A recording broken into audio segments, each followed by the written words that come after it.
Hey everyone. So I had a few people asking me if I could give them sort of a lesson on what I was doing in my Muffin Man solo. And most of the solo was completely improvised, so I can't really give you an exact demonstration of what I was doing, but I can kind of give you some of the ideas that led me to playing what I played, and also just to give you the riff, because the riff itself is really cool. So what I'm going to try to do in this video is just go over the main riff with you, and then after that just talk a little bit about what the song is about and just sort of my ideas, and then I'll go over the two scales that I use to sort of construct that solo. Alright, so the whole song is in C sharp minor, and the main riff is just this repetitive heavy riff which goes over and over through the whole song, which goes like this.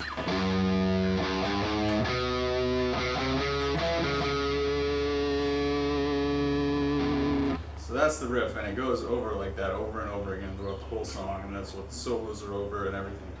And it's constructed as basically a platform for improvisation of different kinds, so it's a really great song to just practice your soloing and just sort of mess around with, because it's really kind of hard to play wrong notes over this progression if you stay within the C sharp minor pentatonic posture, which we'll talk about in a moment. But for now, let's go for the riff. So the riff starts on the second fret of the low E string on the F sharp. And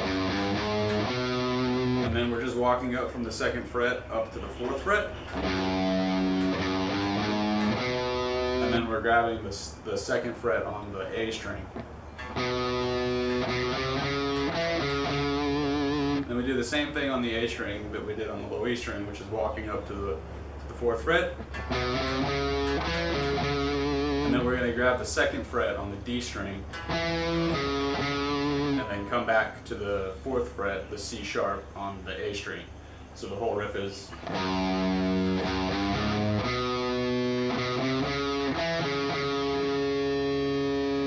It's a really simple riff, but one important thing is you hold that C sharp for like a whole measure after you play it, so there's just a long, sustained note where you're not really playing anything, and on the record that's space for all kinds of crazy drum fills, and it's a great place to sort of start putting little licks and stuff like that. So the riff, I'll play it one more time and I'll just sort of mess around with it. I'll show you some of the things you can kind of do, and I'll put the tab down here for you as well for this riff. It's a really simple riff, but once you've got it down, you can put little fills in between it. You can do big slides up and down and like make cool little things. So just as an example,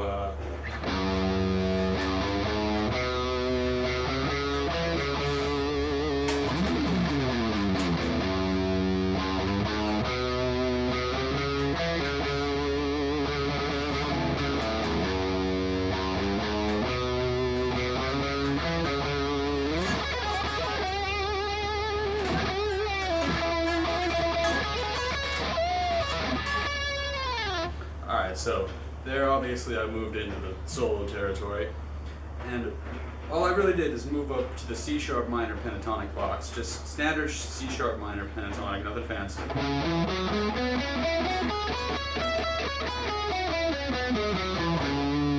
And mostly just using that basic C sharp minor pentatonic blues box.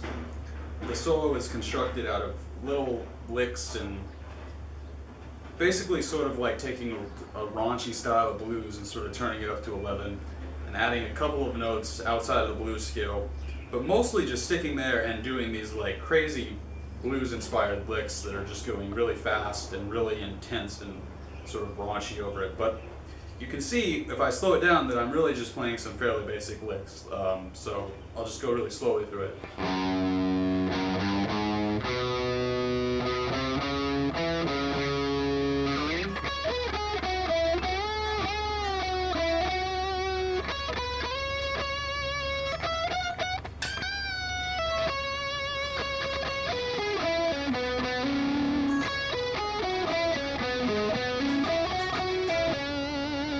So that's just right up here at the 9th fret in the C sharp minor pentatonic box, and just using those notes. It's really hard to go wrong over this because the riff is just a vamp that stays entirely over this one chord.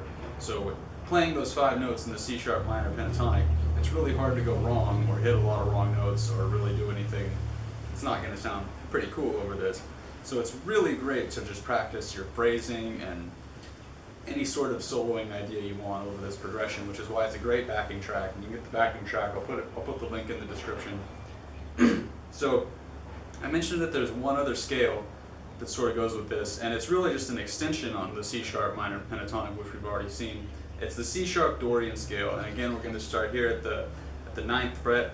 And a good way to think of this is that we've really just added 2 additional notes to the C sharp minor pentatonic, so that it just gives you a bit of extra character and space, and it takes you sort of from bluesy licks to something a little bit different. So that I'll just play it for you real quick, the way I play this shape: C sharp minor gordian at the 9th fret.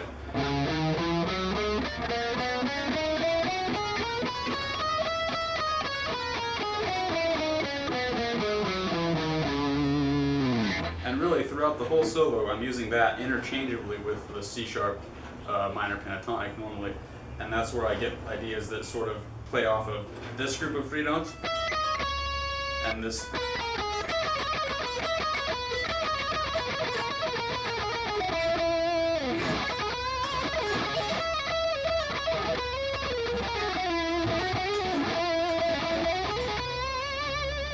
So all of that kind of stuff is right there within that box, and it's really just up to you to experiment and get whatever kind of sounds you can out of it. But it's a great just progression to practice your improvisation skills over and do whatever you can, or just play the riff, because the riff is really fun too. So I guess that's it. If you have any questions, let me know, and thanks for watching.